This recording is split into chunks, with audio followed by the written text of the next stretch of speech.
सभापति महोदय, मैं बताना चाहता हूं कि ये हमने ईमानदारी से मुस्लिम समाज के कल्याण के लिए बात की है, क्योंकि एक तरफ खड़ा हुआ है ईमानदार मुसलमान जो शराफत के साथ ईमान को गले से लगाए हुए हैं, और दूसरी तरफ कुछ चंद सरमाएदार हैं जो उस अमानत में खयानत करके शरारत के साथ उसके झंडा बरदार बनना चाहते हैं। तो ये मुकाबला किसके बीच में है? ये शराफत अली और शरारत खान के बीच में मुकाबला है। हमारी सरकार शराफत अली के साथ खड़ी है, हमारी गरीब मुस्लिम के साथ खड़ी है। ये गरीबों गुर्बत वाले गुर्बत अली और सरमाएदारे वाले गाजी खान के बीच का इलाका है।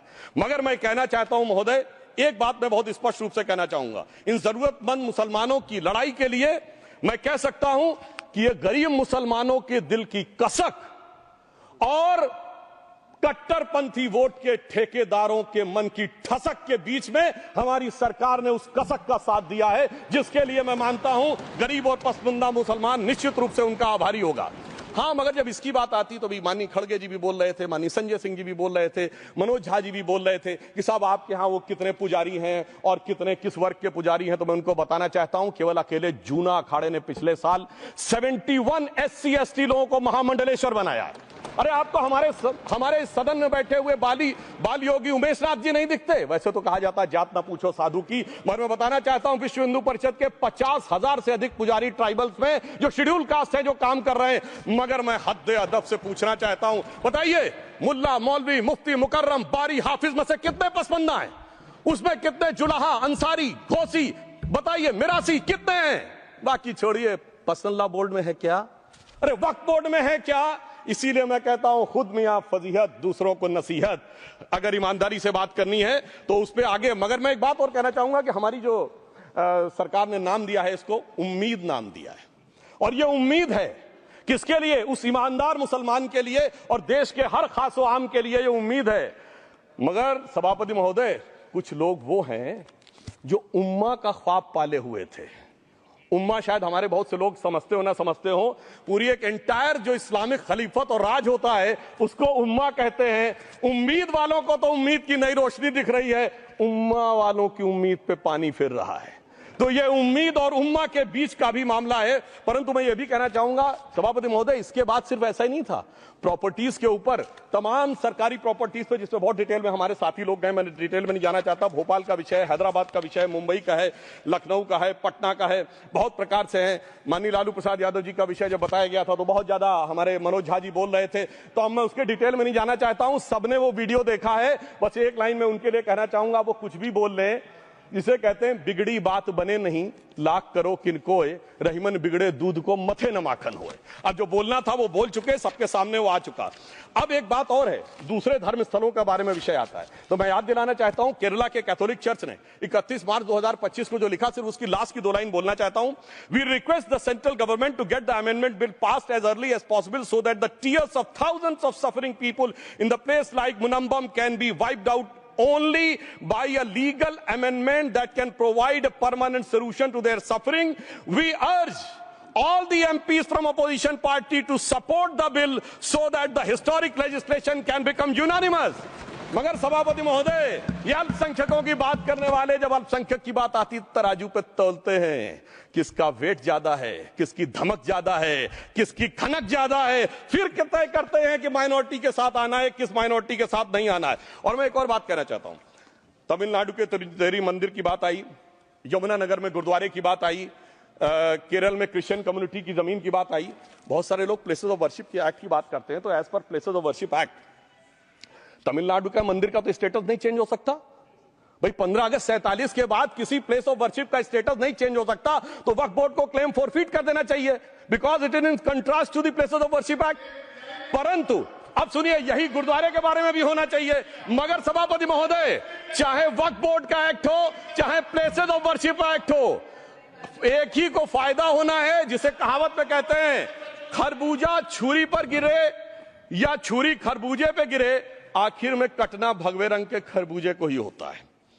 अब मैं यह भी बताना चाहता हूं कि इन संपत्तियों के द्वारा जो कुछ हुआ, उन्होंने इतनी चीजों को लिया है, इतनी चीजों को लिया है। एक पुराना उर्दू का शेर है कि मिटे नामियों के निशान कैसे कैसे, और ये जमीन खा गई आसमां कैसे कैसे, इस जमीन ने कैसे कैसे लोगों को अपने में समा लिया, इसकी तमाम तारीख गवाह है। अगर मैं इसमें बहुत डिटेल में जाऊंगा तो सदन का बहुत सारा वक्त जाएगा, परंतु मैं एक बात यह कहना चाहता हूं कि जब इतना ज्यादा आगे बढ़ गया तो फिर कोर्ट ने आगे इंटरवेंशन करना शुरू किया। मैं डिटेल में नहीं जाना चाहता हूं। अभी कार्तिकेय शर्मा जी ने बहुतों ने बोला सैयद फसल का case versus union of government, Allahabad high court के केस को कहा, मगर Bashir versus state of West Bengal case में उन्होंने बहुत क्लियर कट कहा है कि waqf is not a religious denomination in accordance with Article 26 of the Constitution, so the matter relating to the restricting the economic, financial, political and other sectoral activities that may be associated with religious practice under Article 25(2)(a) of the Constitution can be regulated by the state.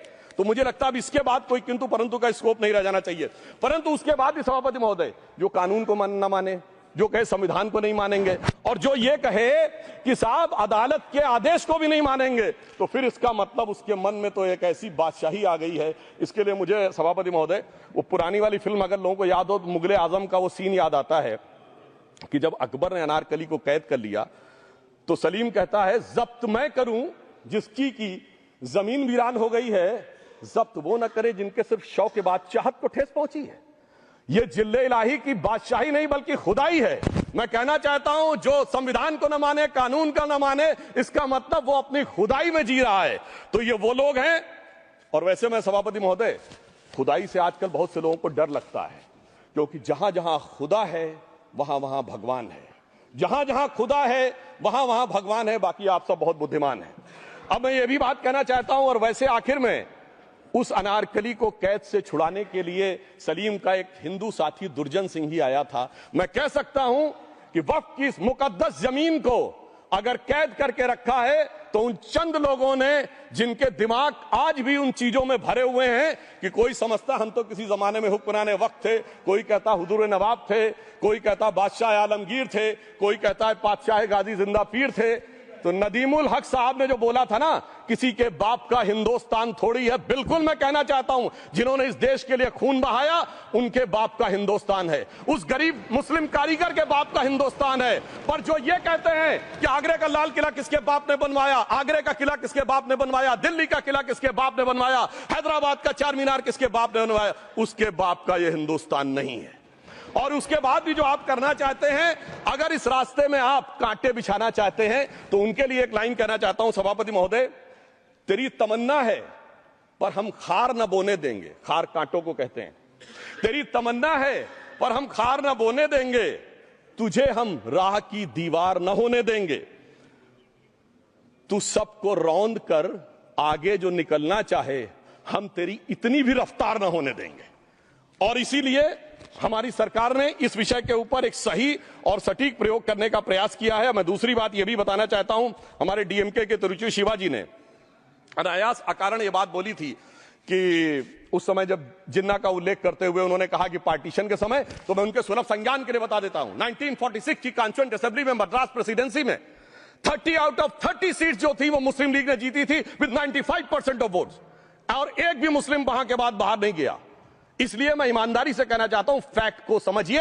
और जो Madras presidency के मुस्लिम league के अध्यक्ष थे और पीजे poker साहब बहादुर और मोहम्मद इस्माइल, वही बाद में इंडियन यूनियन मुस्लिम लीग के अध्यक्ष बने, और उन्होंने 28 अगस्त 1947 को सेपरेट इलेक्टोरेट मांगे, जो कोई जाके कॉन्स्टिट्यूएंट असेंबली की डिबेट में पार्लियामेंट किया। आप वेबसाइट पे पेज नंबर 270 पे जाके पढ़ लीजिएगा। सरदार पटेल ने बड़े गुस्से में इस बात को कहा, अब जो हो गया सो हो गया, एक रात में दिल नहीं बदल गया, मगर अब देश के लिए कैसे आगे बढ़ना है उसके लिए ईमानदारी से आगे आओ। और खैर मैं अंबेडकर जी और पटेल जी के बहुत सारे वो कोट कर सकता हूं, सारी बातों को छोड़िए, मगर अफसोस की बात यह है सर कि अभी मनोज झा जी ने बोला था हम में से कोई शक है, कोई हूण है और ये करिए। अरे भैया जमाने चले गए, अब जेनेटिक सीक्वेंसिंग का जमाना आ गया है। और जेनेटिक सीक्वेंसिंग ने क्या प्रूव किया है, दुनिया के सबसे बड़े मुस्लिम देश इंडोनेशिया के राष्ट्रपति आए थे और राष्ट्रपति भवन में उन्होंने डिनर के दौरान कहा कि few weeks back I got my genetic sequencing done and I was told that I am an Indian GDN. अरे साहब कहां गुलामी की मानसिकता में पड़े हुए हैं सभापति महोदय। और यहां गुलामी की मानसिकता इस कदर पैबस्त है लोगों के दिमागों में।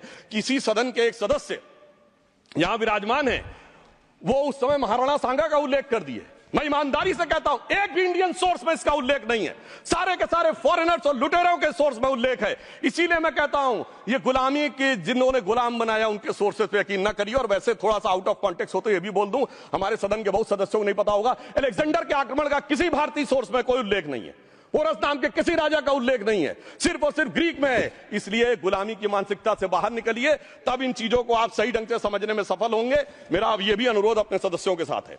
वक्त की अवधारणा के बारे में बहुत कुछ बोला जा चुका है कि ओरिजिनली कहां से आया, पर मैं इतना कहना चाहूंगा, सबसे पहले वक्त का उल्लेख आता है जब ससनिड एम्पायर को खलीफा उमर ने कैप्चर किया, तो आज का जो सदन इराक है उसके इलाके को उन्होंने वक्फ डिक्लेयर किया और वो स्टेट के द्वारा कंट्रोल होता था। स्टेट के बारे में माननीय नड्डा जी ने अभी बताया कि बड़े बड़े देशों में किस ढंग से होता था। सर सैयद अहमद खान ने भी वक्फ को मूल इस्लाम